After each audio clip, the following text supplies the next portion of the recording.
চৰ অঞ্চলৰ শিক্ষকৰ চাকৰি বিপজ্জনক ধুবুৰী হালমৰাৰ শিক্ষকলৈ বিশেষ সুবিধা অসম চৰকাৰৰ খানাপাৰাত প্ৰায় ২৪,০০০ শিক্ষকক স্থায়ী নিযুক্তি পত্ৰ প্ৰদান কৰে মুখ্যমন্ত্ৰী হিমন্ত বিশ্ব শৰ্মাই আৰু এই নিযুক্তি মেলাতে চৰ অঞ্চলৰ শিক্ষকক হাত দাঙিবলৈ কয় মুখ্যমন্ত্ৰী কিমান আছে ধুবুৰী আৰু সাউথ সালমাত কাম কৰি থকা শিক্ষক হাত দাঙক ধুবুৰী দক্ষিণ হালমৰা ইত্যাদি ঠাইৰ পৰা থলুৱা শিক্ষকসকলক শীঘ্ৰে বদলি কৰিব অসম চৰকাৰে মুখ্যমন্ত্ৰীৰ মতে এইবোৰ বিপজ্জনক ঠাই বিশেষকৈ চৰ অঞ্চলত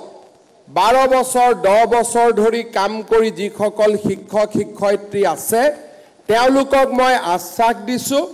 যে 1/3 কৰি 3 বছৰৰ ভিতৰত মই তেওঁলোকক ভাল জাগালৈকে লৈ আহিম সেই প্ৰতিশ্ৰুতিও মই আজি আপোনালোকক দিছো অহা বছৰ এপ্ৰিল মেত আমি ধুবুৰী সাউথ সালমাৰাত কাম কৰা 1/3 শিক্ষকক আমি আন জিলালৈ লৈ আহিম তাৰ পিছৰ বছৰ 1/3 শিক্ষকক আমি লৈ আহিম তাৰ পিছৰ বছৰ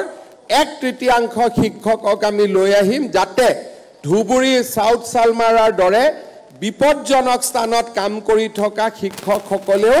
এটা জীৱনত লৰা ছোৱালীক পঢ়ুৱাই ডাঙৰ কৰাৰ বাবে তেওঁলোকেও যাতে এটা সুবিধা পাব পাৰে কিমান আছে ধুবুৰী আৰু সাউথ সালমাৰাত কাম কৰি থকা শিক্ষক হাত দাঙক ঠিক আছে যিমানখিনি আছে স্থায়ীভাৱে যিসকলক আজি আমি নিয়মীয়াকৰণ কৰিলো তেওঁলোকক আমি 3 বছৰৰ ভিতৰত উপযুক্ত স্থানলৈ আমি লৈ আহিম আৰু অহা বছৰৰ ভিতৰত এই উপযুক্ত স্থানৰ যেটো ট্ৰান্সফাৰ সেই ট্ৰান্সফাৰৰ প্ৰক্ৰিয়া আমি আৰম্ভ কৰিম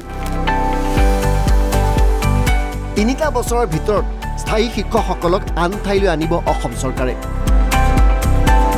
শেহতীয়াকৈ সংখ্যালঘু অঞ্চলৰ শিক্ষকসকলৰ নিৰাপত্তাক লৈ বিধানসভা চৌহদতো প্ৰশ্ন তোলা হৈছিল বিশেষকৈ চৰ অঞ্চলত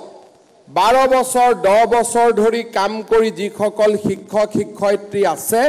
তেওঁলোকক মই আশ্বাস দিছো যে 1/3 কৰি 3 বছৰৰ ভিতৰত মই তেওঁলোকক ভাল জাগালৈকে লৈ আহিম সেই প্ৰতিশ্ৰুতিও মই আজি আপোনালোকক দিছো অহা বছৰ এপ্ৰিল মেত আমি ধুবুৰী সাউথ সালমাৰাত কাম কৰা 1/3 শিক্ষকক আমি আন জিলালৈ লৈ আহিম তাৰ পিছৰ বছৰ 1/3 শিক্ষকক আমি লৈ আহিম তাৰ পিছৰ বছৰ 1/3 শিক্ষকক আমি লৈ আহিম যাতে ধুবুৰী সাউথ সালমাৰাৰ দৰে বিপজ্জনক স্থানত কাম কৰি থকা শিক্ষকসকলেও এটা জীৱনত লৰা ছোৱালীক পঢ়ুৱাই ডাঙৰ কৰাৰ বাবে তেওঁলোকেও যাতে এটা সুবিধা পাব পাৰে ব্যুৰো ৰিপৰ্ট NB News